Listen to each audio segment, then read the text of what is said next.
Bueno, nosotros, Pablo, te cuento que somos bastante informales con esto del Ateneo. Lo tomamos como un Ateneo en casa, ¿no? Así que Ujú. no hacemos mucha formalidad. Todo el mundo te conoce. Esto ya estamos arrancando, Pablo. Dale. Lo voy a poner a grabar. Bueno, arranco con la grabación. ¿Indicado? Bueno, Será. te contaba, Pablo, que bueno, que somos informales y que en general empezamos de una. En este caso, para el que no te conoce, le contamos porque invitamos gente de otras asociaciones, de Rosario, del sur, de Neuquén, de Ushuaia, que vos eras parte del servicio, que te fuiste y que triunfaste en el exterior. Esto es pura verdad. Y que siempre fuiste parte del servicio, siempre fuiste un embajador nuestro, el que tomamos como tal, aparte de amigo, ¿no? Amigo de todos. Así que te agradecemos el permanente contacto y apoyo al servicio. Y bueno, te dejamos la palabra para que muteo a todos. El doctor Pablo Ingelmo, bueno, va a hablar de tratamiento de dolor agudo, de dolor crónico postquirúrgico. Y te dejo la palabra, Pablo, toda tuya. Sí, Andrés, sí, gracias, amigo mío. Embajador, no lo sé. Lo que soy es de lo que estoy siempre agradecido y en deuda con el Garrahan, en deuda con mis amigos, con la sociedad, con la asociación en Buenos Aires y con las personas que me formaron, que me dieron el entrenamiento y la capacidad de desarrollarme como profesional. Y no es además de los amigos, es sobre todo los amigos, porque en realidad lo que hizo grande y lo que hace grande el Garrahan es las relaciones humanas, la capacidad de establecer vínculos, más allá de la complejidad de los casos. Lo que hace del Garrahan un hospital excepcional, extremadamente raro, increíblemente productivo. Orgullo de nuestra querida Argentina. De lo que quería hablarle hoy es del tratamiento de dolor crónico postquirúrgico, porque en realidad hay mucho escrito, hay mucho hablado, hay muchas revisiones sobre cómo prevenirlo o lo que significa el dolor crónico postquirúrgico, pero hay poca información sobre el tratamiento. Nosotros estamos haciendo ahora un gran esfuerzo, espero se vea reflejado en algunas publicaciones para el año que viene, y algunas que ya salieron este año, en tratar de entender no solo cómo prevenir, sino cómo tratar a estos pacientes, eh, tratando de establecer patrones de evolución y de pronóstico para los chicos que tienen dolor crónico postquirúrgico. Yo trabajo para muchos de estos centros y quizá el que más ha producido para nosotros en este tipo de información es el grupo Spine, el grupo Chimpar, y todo esto fue pagado y a través de grants del Hospital Shiner, de Luis Alana Edwards Foundation, eh, del CIHR y de la Fundación del Montreal Children's Hospital. Una de las preguntas que nos tenemos que responder cuando intentamos tratar pacientes con dolor crónico postquirúrgico es por qué un dolor crónico, un dolor agudo, se transforma en un dolor crónico. Las imágenes que tienen en la derecha son dos de mis pacientes. La paciente arriba es una chiquita que le hicieron una cirugía de cadera. La chiquita de abajo es una chiquita que le hicieron una cirugía en los tobillos. Y en ambos casos estos chicos tenían componentes de dolor neuropático como alodinia, hiperalgesia y componentes de dolor nociceptivo. Una de las cosas que aparece y que es más natural de pensar es que un nervio fue cortado, generó un sprut y eso da una reacción ectópica. difícilmente uno va a encontrar a no ser que vea un nervio grande como el ciático, va a encontrar un neuroma cuando hacemos el análisis anatomopatológico de las lesiones en las cicatrices. Lo que sí vemos es que clínicamente el paciente tiene sensibilización central y periférica. Esto lo podemos medir con el Quantitative Sensory Testing, es algo que hacemos regularmente.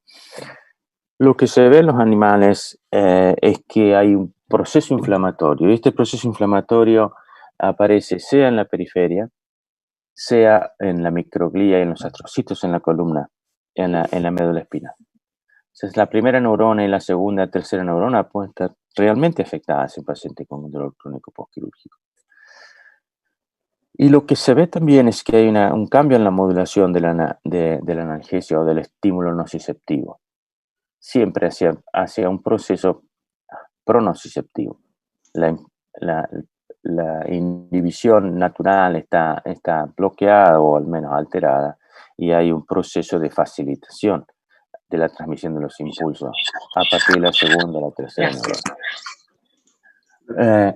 Y una de las cosas interesantes, que es muy importante en el componente de dolor crónico. Porque tengo el sonido de todo. Ahí lo muteé. Gracias. Una de las cosas más importantes y muy importante en el dolor crónico postquirúrgico es la presencia de dolor musculoesquelético. Ya siempre pensamos al dolor crónico postquirúrgico como un dolor neuropático, y lo es, pero también tenemos que pensar en el componente de dolor nociceptivo y en los cambios que se producen a partir del dolor neuropático. Lo que sabemos es que en el paciente con dolor crónico postquirúrgico, y esto específicamente en chicos, se producen cambios permanentes en la sensibilidad. Por ejemplo, una de las cosas importantes que pasan en la médula espinal cuando hay un dolor crónico en presencia de un dolor crónico postquirúrgico es la muerte de células GABA. Las células GABA son mediadores, las células GABA son células fundamentalmente inhibitorias, y esto hace que gran parte del impulso nociceptivo pase sin ser bloqueado por interneuronas GABA en la médula espinal. En estudios en chicos se vio que los componentes emocionales, o sea, la vía de la dopamina, están alterados. O sea, hay una metilación diferencial entre aquellos que tienen dolor crónico postquirúrgico y los que no tienen. Y estos cambios son permanentes. Y una de las cosas interesantes es que los chicos con dolor crónico postquirúrgico no tienen un impacto en la intensidad, importante en la intensidad del dolor, más sí en el componente emocional del dolor. El estudio de Epicure en Inglaterra mostró que sea en las zonas de la cicatriz, sea en otras partes del cuerpo, hay cambios en la sensibilidad. Esto fue medido a través de QST, a través de resonancia magnética funcional. Lo que encontraron en el estudio de Epicure es que los cambios que se produjeron, las cirugías en neonatos y neonatos pretérmines producen cambios 20 años después. Se pueden medir estos cambios aún 20 años después. Y esto tiene otra característica importante, que el impacto es más llamativo, inclusive, por ejemplo, en el tamaño de la amígdala, en el cerebro, en chicas que en varones. O sea, las nenas tienen más chances de tener dolor crónico postquirúrgico, o al menos modificaciones del componente afectivo del dolor que los varones. Cuando pensamos en tratar dolor crónico postquirúrgico, tenemos que mirar de dónde viene este dolor crónico postquirúrgico e identificar individualmente a nuestro paciente. Normalmente cuando hay una cirugía, estos son modelos, es el estudio de Payet en Toronto, que en columna, cirugía de columna y NAS. Lo que sabemos es que normalmente el dolor posoperatorio va a desaparecer en 4 meses en la mayor parte de los pacientes. Pero en un grupo de pacientes, alrededor de la segunda semana después de la cirugía, el dolor va a aumentar. Y estos son pacientes que deben ser seguidos, porque este dolor va a continuar. En general, los de la línea roja, digamos, los que están en este 20% de los pacientes, son pacientes que tenían dolor antes de la cirugía. Esto se puede medir antes de la cirugía. Eran pacientes que eran ansiosos antes de la cirugía, no el día de la cirugía, sino en los meses antes de la cirugía. Esto también se puede medir con cuestionarios. Eran pacientes que catastrofizaban. Esto significa que todos los males del mundo le pasaban a ellos, especialmente los padres de estos chicos que catastrofizan. Se asocian con hijos que van a tener dolor crónico postquirúrgico. Estos chicos duermen mal, y duermen mal antes de la cirugía. Y esto es muy interesante, porque es algo que se puede tratar. Y estos chicos tienen dolor posoperatorio importante. Entonces, si vos tenés un dolor de 2 meses después de la cirugía, o 1 o 2 meses después de la cirugía, tenés 2 a 3 veces más posibilidades de tener dolor crónico a 6 meses y a 1 año. Y esto se repite constantemente en los distintos modelos que estudiamos, sea la cirugía ortopédica, la cirugía ambulatoria, incluida la cirugía de hernia inguinal, la cirugía de columna, la cirugía de tórax. Es algo que afecta a todas las especialidades. En un momento, nosotros, pensando a los adultos, los estudios de Hans Clark hacen ver que los pacientes que consuman mucho opioide tienen más chance de tener dolor crónico postquirúrgico. Nosotros repetimos algunos de estos estudios en chicos con cirugía de columna, y lo que vimos es que en realidad hay un grupo de pacientes. Lo que ven en las ordenadas son el consumo de opioides, y que es el consumo de opioides en los primeros 3 días o 4 días de cirugía. Lo que vemos es que hay un grupo de pacientes que no responde a los opioides. Y esto es similar a lo que pasa en los adultos.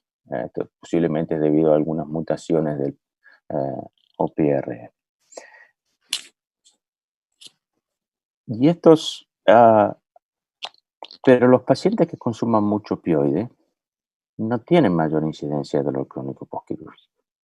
Así que es probable que la asociación receptor opioide y consumo de opioides tenga poco que ver en el dolor crónico postquirúrgico en chicos. Otra cosa que hicimos fue seguir la trayectoria del dolor de estos pacientes, entender qué les pasaba durante el posoperatorio, mirando hacia adelante y mirando hacia atrás. Y lo que vimos son 2 cosas. Por un lado, tenemos un grupo de pacientes que tiene dolor alto y que va a seguir alto. Un grupo de pacientes que tiene dolor que empieza a subir después de la cirugía, y este grupo de pacientes va a seguir con dolor crónico.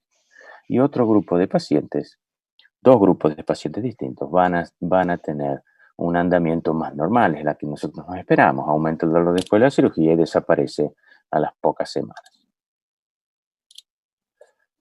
Y en esto tenemos dos conceptos. Uno es la intensidad del dolor y otro es la experiencia del dolor.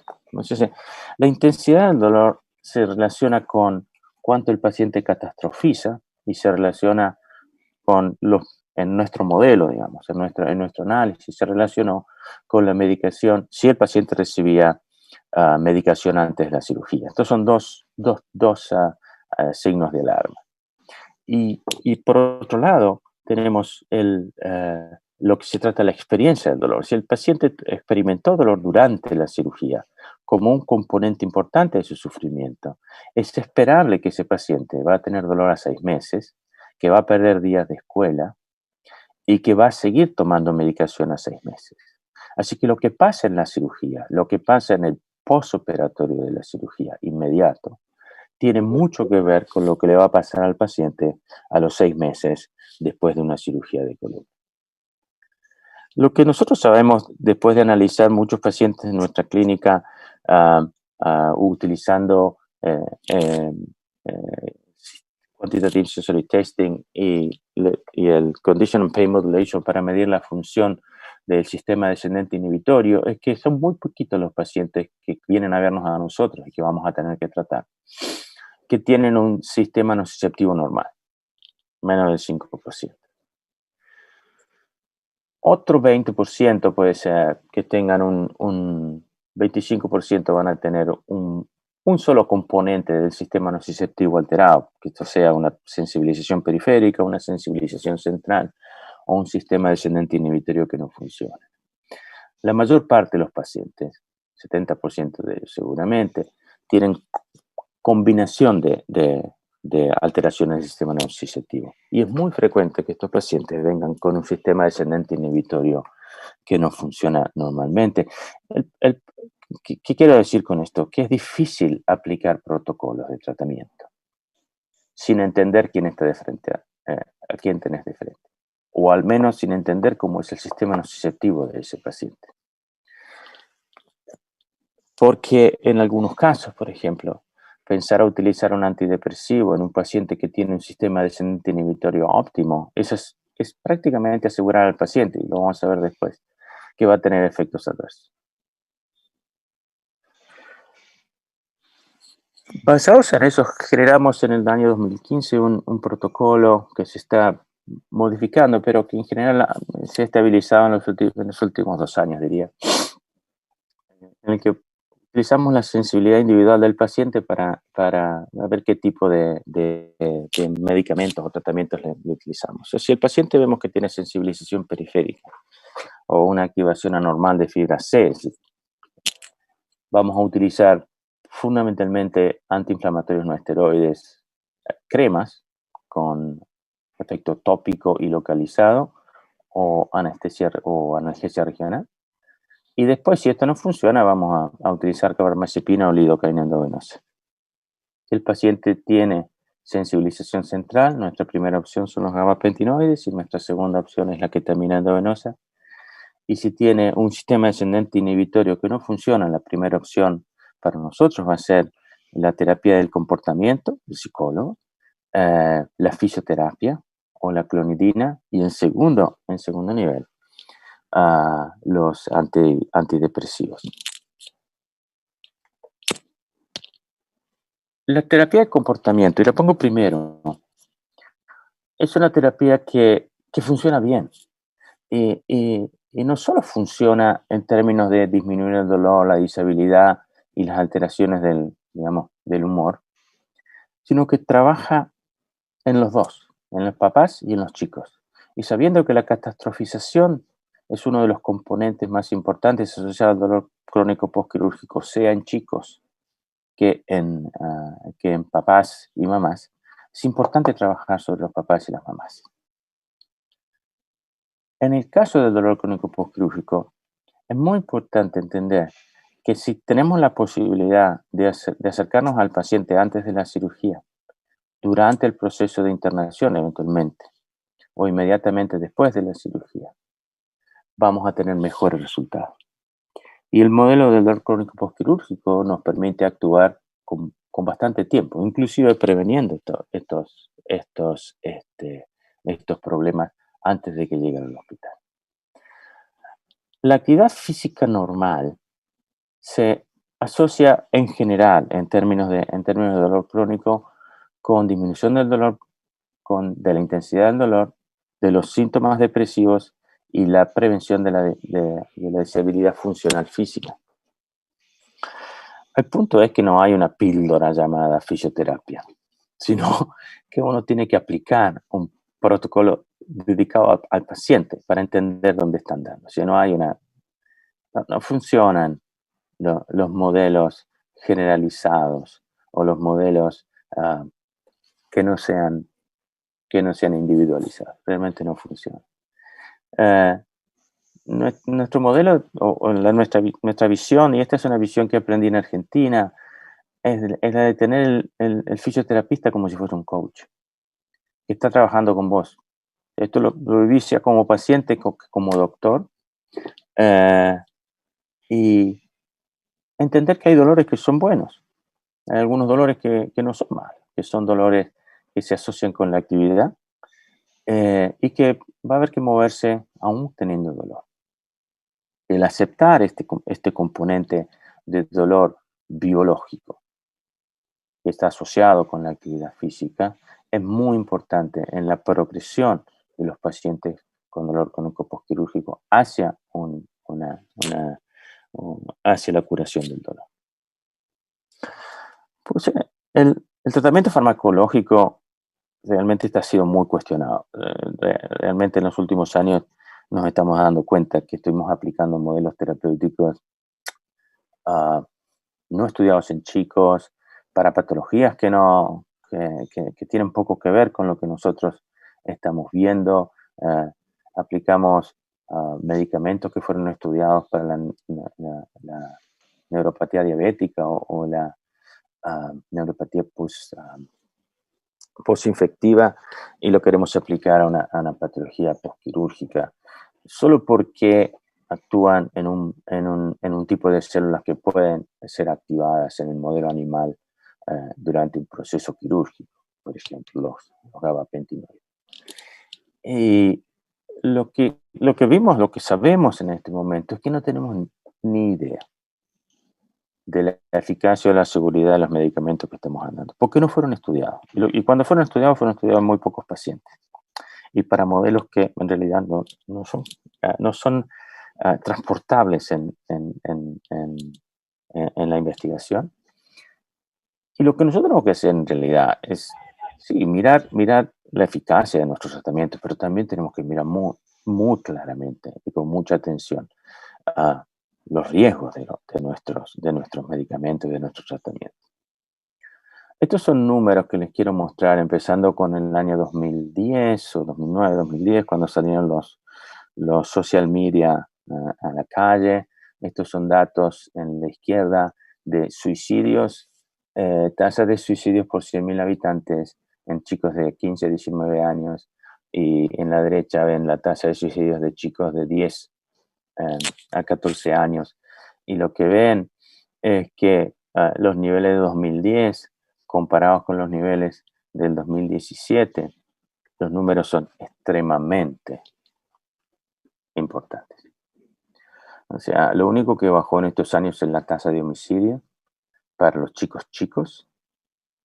La tasa de homicidio y de suicidio en los chicos de 15 a 20 años son extremadamente altos. Por los motivos que sean, uno puede culpar a social media, dejarse de Facebook. La realidad está ahí. Y esto no mejoró en los últimos años. Y con la pandemia, la cosa está todavía un poquito peor. Este es un estudio hecho en Suecia, que en cerca de 90.000 pacientes. Y lo que muestra es que los chicos de 15 a 24 años que estaban tomando regularmente gabapentin o lírica, tenía una incidencia de suicidio muy alta, de overdosis, de trauma cránico, de accidentes de tránsito y de arrestos por crímenes violentos. Los números son realmente muy impresionantes. Absolutamente se trata de asociaciones, pero cuando hablamos de grandes números tenemos que tener claro que las asociaciones pasan porque en algún momento estos pacientes recibieron el medicamento también. Entonces hay que pensar claramente si vamos a seguir usando algunos medicamentos y cuándo los tenemos que utilizar. Porque pensando en lo que les dije antes, nosotros tratamos pacientes con medicamentos, y si miramos la eficacia de los medicamentos, en un estudio que acabamos de terminar, encontramos sobre 150 pacientes, solamente 60% de los pacientes dicen que tienen algún tipo de beneficio con los medicamentos, y el beneficio analgésico no llega al 50% de los pacientes. Y si miramos los pacientes con dolor crónico postquirúrgico, solamente el 30% tienen beneficio. Cuando asociamos un antidepresivo con un anticonvulsivante como el gabapentin, la eficacia disminuye al 25%. Aún midiendo el sistema nociceptivo en la manera en que nosotros lo estamos midiendo. O sea, no aplicando protocolos generalizados, sino individualizando el tratamiento. Y lo que vimos también es que la eficacia de los medicamentos se reduce dramáticamente después de 3 medicamentos. Así que sí, es inútil seguir sumando medicamentos a los tratamientos porque la eficacia no va a aumentar. Si no te anduvo con un medicamento y no respondió a 2 medicamentos, es prácticamente imposible que responda a 3. Lo más probable es que ese paciente no necesite medicamento. ¿Y qué pasa con los efectos adversos? 70% de los pacientes que entrevistamos declararon haber tenido efectos adversos. Y estos efectos adversos eran importantes para adolescentes, porque afectan la concentración, la escuela, la capacidad de conducir. Y si asociamos otro tipo de medicamentos muy comunes en los adolescentes, como por ejemplo el uso de cannabis o medicamentos para dormir, la cosa se complica un poco más. Igualmente, que mirando la eficacia, sumar más de 4 medicamentos va a asegurar 100% de los pacientes van a tener efectos adversos. Y si miramos el dolor crónico postquirúrgico, los gabapentinoides producen efectos adversos en el 86% de los pacientes, casi 9 de cada 10. Prácticamente igual que con la asociación gabapentinoides antidepresivos. Es poco probable que vamos a encontrar una buena relación costo-beneficio o costo-eficacia o un buen reporte entre eficacia y efectos adversos utilizando gabapentinoides o antidepresivos en pacientes con dolor crónico postquirúrgico. Lo que sí encontramos que funciona y funciona bastante bien por el bajo nivel de efectos adversos, que está alrededor del 3%, son los bloqueos, son los tratamientos intervencionales, aún simples como por ejemplo la inyección local en la cicatriz.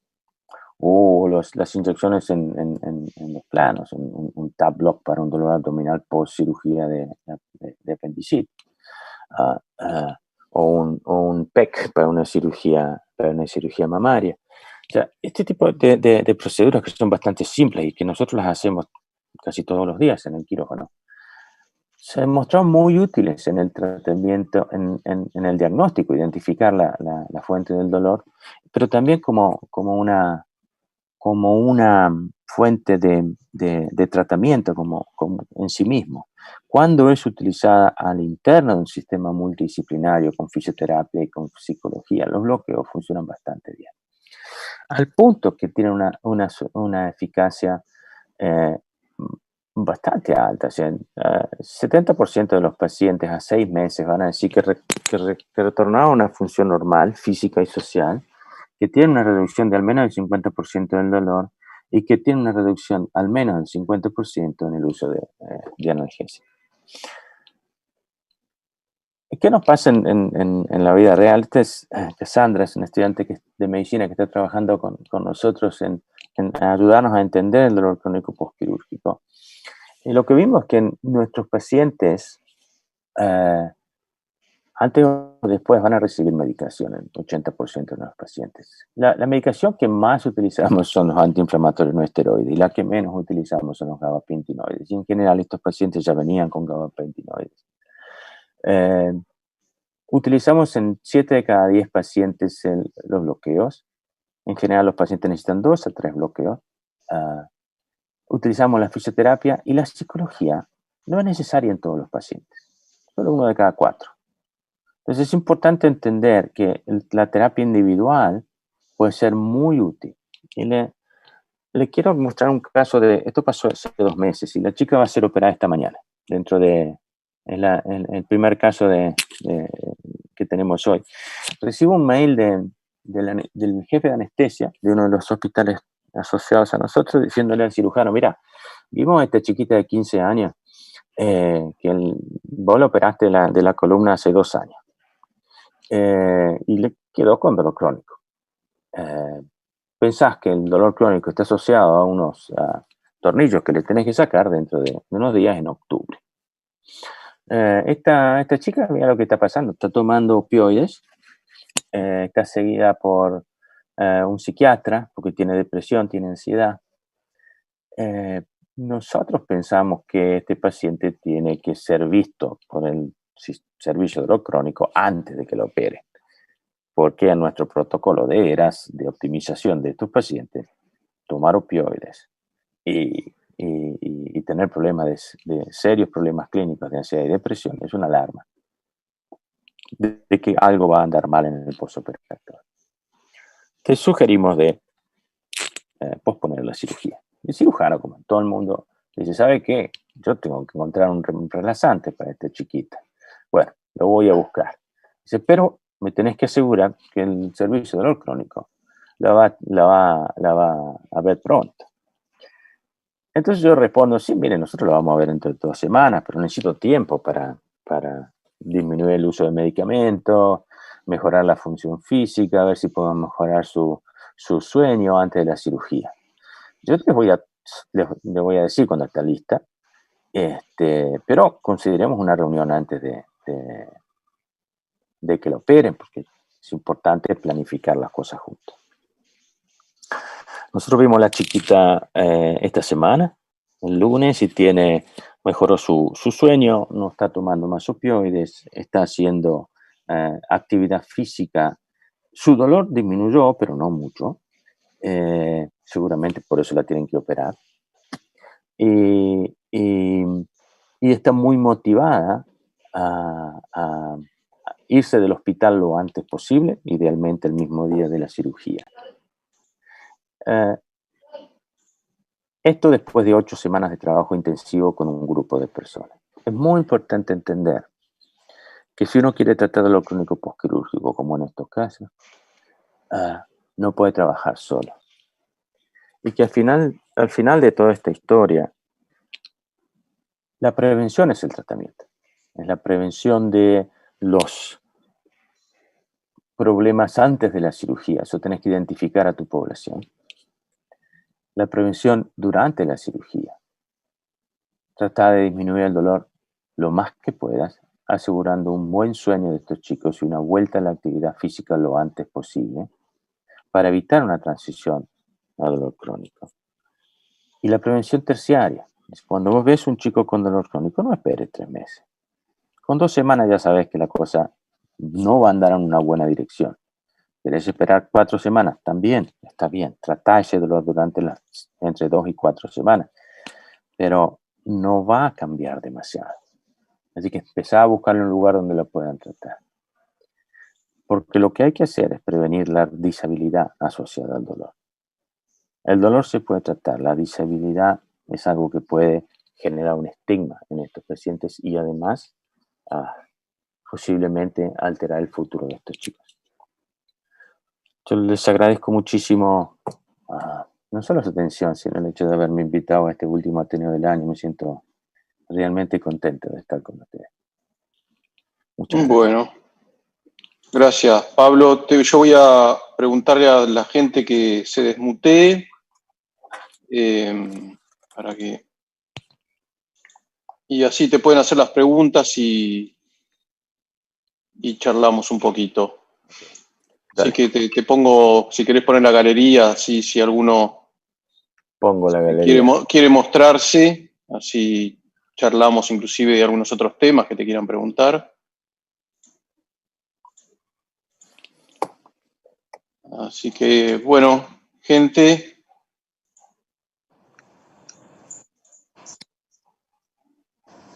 Vamos a darle.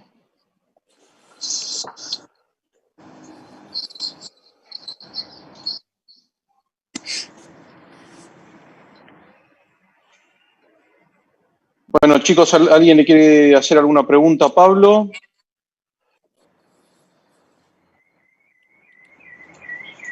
Pajaritos tenemos, mira. Parece que... Cuando salí a la calle esta mañana había solo hielo encontré, no había pajaritos. Ni los cuervos estaban dando vueltas. Es una cosa bueno, que en Argentina, les quiero decir una última cosa, en Argentina, sí. tanto como acá en Canadá, el dolor crónico postquirúrgico es un problema del cirujano. No es un problema del anestesista. En otros modelos, como en Europa, es un problema del anestesista. la cosa importante es si nosotros podemos tratar de intervenir, de ayudar al cirujano, de estarle cerca y de empezando con la descripción de este problema que para muchos cirujanos no está ni siquiera contemplado en el consenso informado. El dolor crónico postquirúrgico es la complicación más frecuente de la cirugía pediátrica. No existe otra complicación que tenga una incidencia tal. Se puede ver o no se puede ver, pero aún en cirugía pediátrica, donde la incidencia es menor que en los adultos, sigue siendo muy alta, porque tener un 9% de incidencia de dolor crónico postquirúrgico en cirugía de hernia inguinal es altísimo. Es altísimo. Y esta es Te hago una pregunta, Pablo, con respecto al tema bloqueos, que no está relacionado al dolor crónico, pero tal vez nos podés aclarar esto. Viste que salió un reporte con respecto al bloqueo, esto fue con bloqueo crural, de que disminuye la masa muscular a mediano plazo del muslo, el cuádriceps, cuando vos haces cirugía de miembro inferior con catéter. ¿Estos son los chicos? Sí. ¿Cuánto fue? No tengo la menor idea de ese artículo, pero... Salió en Pediátrica Anestesia hace un par de meses. Pero importante en este tema es medir cuánto es la función precedente, cuánto es la función posterior al momento que estás midiendo la masa muscular, porque la masa muscular depende mucho del ejercicio. Entonces, sí, seguramente hicieron este estudio randomizado y controlado. Yo no lo leí, pero es importante tener una buena medida de lo que es la rehabilitación funcional de estos pacientes. Sí, puede ser claro, que la cirugía le disminuyó la actividad y eso disminuyó la masa muscular.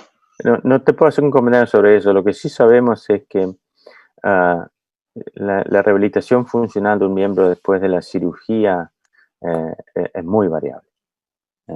Es muy variable y depende no solo del paciente, sino del sistema en el que está envuelto este paciente. Así que no podría hacer comentarios sobre eso. Y otra pregunta, ¿y los bloqueos en neonatos o chicos muy chicos, afecta después el desarrollo del nervio? Tenemos información sobre eso. Y por lo que sabemos, no. Ya no tenemos grandes reportes de complicaciones asociadas a eso, pero no creo que haya sido estudiado demasiado. O sea, el grupo de Karolinska que trabaja muchísimo con esto, y Longquest en particular, ha buscado algún tipo de sesión y no lo encontró todavía. No tenemos mayor idea. Lo que sí sabemos, y esto es algo que está bien descrito, y este es el estudio de PICURE de Suelen Walker, es que los chicos que tuvieron cirugía van a tener cambios sensoriales. Cuando hablamos de este tema con Suelen, ella me dijo, Pablo, en el tiempo en que se hicieron estos estudios, los bloqueos no eran parte del estándar of care.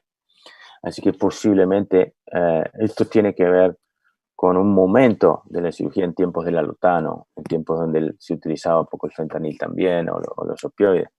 Así que en los 20 años que pasaron entre las dos entre el evento y las mediciones de la sensibilidad de estos pacientes, tiene que ver mucho con la realidad de la cirugía y de la anestesia en esos tiempos. Hay una cosa que es interesante.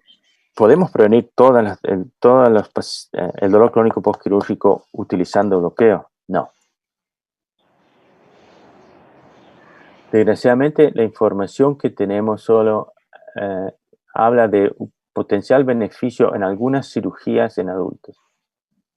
Pero la información que tenemos en chicos, en realidad, es muy inconsistente. Hay un gran estudio hecho en Melbourne que demuestra que una reducción de 10 veces la incidencia de dolor crónico postquirúrgico con una política agresiva, súper agresiva, de tratamiento del dolor postoperatorio en la cirugía de tórax, especialmente muy agresiva en la prevención del dolor por drenaje torácico. Y esto significa que ellos se pusieron por diversas semanas, por 12 semanas, a seguir a estos pacientes e indicar tratamientos para disminuir el dolor crónico postquirúrgico desde el momento en que el paciente sale del hospital. Pero no, el solo hecho de hacer un bloqueo no es un indicador de prevención, no es garantía. El estudio de Valeria Mossetti es un estudio multicéntrico hecho en Italia, más de 10 centros. Todos los pacientes en ese estudio recibieron anestesia locorregional. Era cirugía ambulatoria y todos recibieron bloqueo. Y la incidencia es sumamente alta. Interesante. Es lo contrario a lo que uno esperaría. Sí. Uno quisiera ser el héroe. No entiendo. Lo veo a Julián que se está moviendo como loco. Sí. Dale. Sacale el mute. A ver si. Sí. Para que les pregunto a todos para que se desmuteen y podamos conversar. Para que dejo de grabar. A partir de ahora pueden decir lo que quieran, que no va a ser grabado. Así que acá, bueno, los Pablo, dejo. te vamos a seguir bombardeando a preguntas. No te vas a librar de nosotros. Tu casilla tengo otros 20 minutos para vos, Julián. Listo. No nos pongas en una casilla especial de... Ok, vamos una a la vez. Empecemos a desmutear. Okay. Tengo una pregunta acá. Vamos a ordenarnos. Mutea todo, dale. Muteo a todos menos a Juli. Ok. Ahí va. Ok, Julián, dispara. No, bueno, como nos habíamos comunicado hace un tiempo, estamos tratando de desarrollar como dijimos, este protocolo de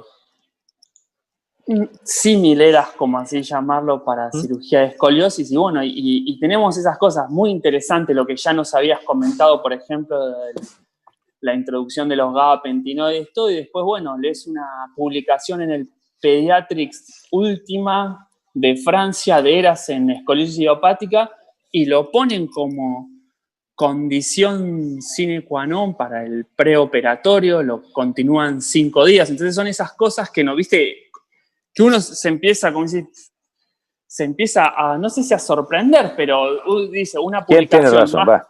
Ponela claro. clara. ¿Quién tiene razón? Totalmente. Ahora, la semana pasada, el mes pasado tuvimos una revisión de nuestros protocolos y revisamos también todo esto a la luz del último Congreso Mundial de ERAS, que se hizo, fue virtual en el Congreso de la ASA. 9 de cada 10 ERAS protocolos este año removieron los gabapentinoides. Mira, qué interesante. De sus protocolos. En nuestro protocolo posiblemente no va a estar más. Se está modificando ahora. Apenas lo tengamos, te lo mando. Te sugiero fuertemente que veas el nuevo protocolo del CHIO de Filadelfia. Está disponible online y lo puedes descargar. Lo acaban de modificar. Es realmente muy bonito, muy bonito. Y vos que conocés, es nuestra institución casi más que nadie, son cosas aplicables acá. Sí, olvídate, ERAS no significa tecnología. No, totalmente. ERAS significa personas que se sientan a hablar y hacen las cosas en la manera en que dicen que tienen que hacerlas y después que reevalúan lo que hicieron. Esto es ERAS. ERAS son personas, no son técnicas en particulares, sino simplificar técnicas. Es lo que estamos, bueno. Hay una pregunta ahí, rol de la desmetromidina en la prevención del paso al dolor crónico. Nada que yo les pueda decir. acabamos de terminar una revisión sistemática. Estoy mandando hoy cuando termino esta comunicación a publicar. No tenemos ninguna información respecto de eso, otra que la posibilidad de mejorar el perfil de analgesia de los pacientes, reducir el número, la dosis de opioides en algunos opioides que puedan, y esto es un tiro muy por elevación, es un globito, pensar en la hiperalgesia inducida por opioides, pero más que eso, digamos, son todas hipótesis o cosas que están por afuera del sistema. ¿Alguna otra pregunta? Si la quieren hacer por chat, y si están muteados, me avisan por chat y los desmuteo al que quiere hablar, porque si no el ruido ambiente es muy, muy fuerte, no se escucha. Por eso los volví a mutear. Amigos de Rosario, veo. Sí, los amigos de Rosario se conectan siempre a nuestros Ateneos. Son nuestros amigos más fieles. Aprendimos mucho de ellos. Sí. Mucho. Y de Neuquén no veo gente acá, ¿no? No los vi. A ver. No. Pueden ser personas individuales porque hay muchos celulares que no sabemos quiénes son. Ajá.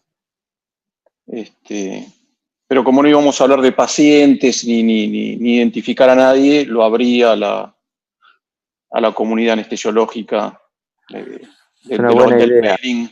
mailing nuestro. Es una buena idea. Bueno, Pablo, creo que estamos. ¿Alguien quiere comentar algo más? Les pregunto a todos para que se desmuteen de nuevo, así hacemos una despedida. ¿Sabés que tenés un amigo de Italia que está en la presentación? Pablito Meriggi. Hola. ¿Cómo estás, amigo? ¿Cómo estás? Muy bien, muy bien. Qué piacere sentirte, Paolo. Qué piacere sentirte. Bueno, benvenuti all'italiano. Es mi teléfono, Así que bueno, parece que están todos ya con la cabeza puesta en el trabajo de hoy. Qué suerte que tenés. Sí. Que ellos trabajan igual. Estamos todos acá en el Star. Dale, ¿cómo estás, corazón? Menos Jaichenko, exacto, estamos todos. Claro. Yo estoy en el Star de mi casa. El jefe tiene que estar. Yo hago home office. Míralo, Carlito. ¿Cómo estás, Carlito? Hola. Sos mucho más lindo con máscara, Carlito. Acá, bueno.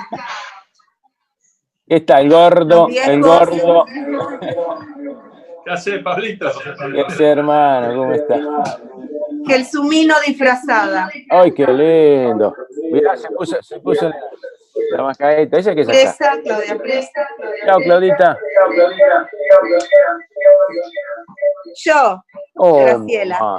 Gracielita, la grande. Un beso, te quiero. No seas celoso, negro. Es la mayor de todos. ¿Viste? No seas celoso, Carlita. Le mando un abrazo, Pablito. Muchas gracias. Feliz Navidad. Muy buen año. Igualmente. Esperemos que... Cuídense mucho. Bueno, gente, feliz año. Nos saludamos porque es el último Ateneo del año, así que arrancaremos a fecha de terminar. La verdad que mejor cierre no pudimos haber tenido. Gracias, Pablo. Gracias a vos. Siempre por tu aporte. Gracias a vos. Y por la amistad, por supuesto. Lástima que no nos podemos ir a morfar ahora ahí al ferroviario. Exactamente. Un buen almuerzo con un vinito.